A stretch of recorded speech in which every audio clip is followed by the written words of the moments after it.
But let's step back for a moment and try and understand what's happening here and why. Because too often, news out of the occupied West Bank, out of East Jerusalem, lacks context. See, last week, Israel's foreign ministry called what's happening in occupied East Jerusalem a, quote, real estate dispute between private parties, which is an interesting way to describe what the United Nations is calling a potential war crime, citing the Geneva Conventions, because, quote, the transfer of parts of an occupying power's civilian population into the territory that it occupies is prohibited under international humanitarian law.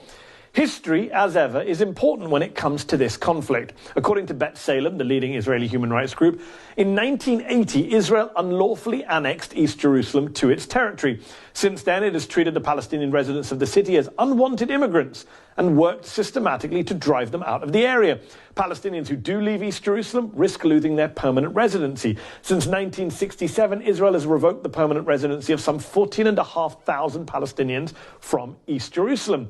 Right now, Israeli settlers say the land which they're contesting was Jewish-owned before Israel's creation in 1948. They say the country's laws allow them to reclaim it. And the Israeli Supreme Court today postponed its ruling in the case, citing the circumstances. For many, though, this eviction push is a racist attempt to change the demographics of East Jerusalem by kicking out Palestinians.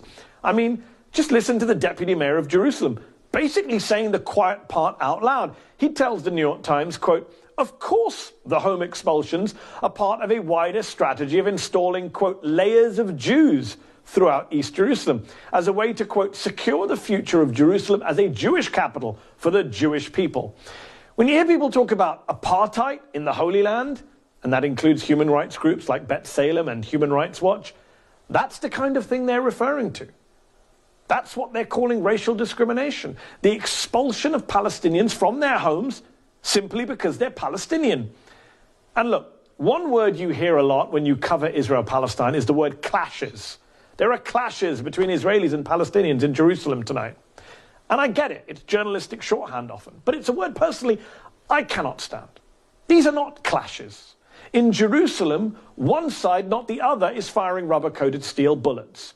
One side, not the other, has hundreds of people injured and in hospital tonight. One side, not the other, is having its holy sites raided. And don't get me wrong, there is violence from the Palestinian side too. The rockets out of Gaza today, courtesy of Hamas, for example, which should be condemned as well, especially when they're targeted at Israeli civilians. But the fundamental, unavoidable reality at the heart of this conflict is that there is an asymmetry of power here. One side is the occupier, the other side is occupied. And media coverage, political commentary, international interventions that don't reflect this central fact, the fact of illegal occupation of the West Bank of East Jerusalem, are all, I'm sorry to say, part of the problem. Another big part of the problem, of course, in my view, is the American government's decades-long reluctance to stop Israel from expanding its settlements and entrenching its occupation.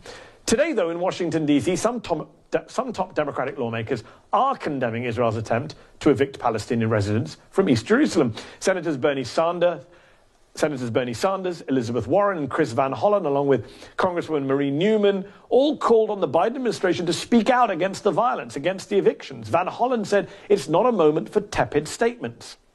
Congresswoman Alexandria Ocasio-Cortez called on the U.S. to safeguard the human rights of Palestinians. Minnesota Congresswoman Betty McCollum, who last year introduced legislation that would ban recognition of Palestinian land annexed by Israel, said no U.S. tax dollars should support the destruction of Palestinian homes, a point Congressman Joaquin Castro made on this show last night. The United States has a lot of sway with the government of Israel, and they should use that relationship to get Israel from stop allowing these forced evictions, endorsing these forced evictions. I don't believe that that should be going on. I don't believe that there should be any United States money that's used for that purpose.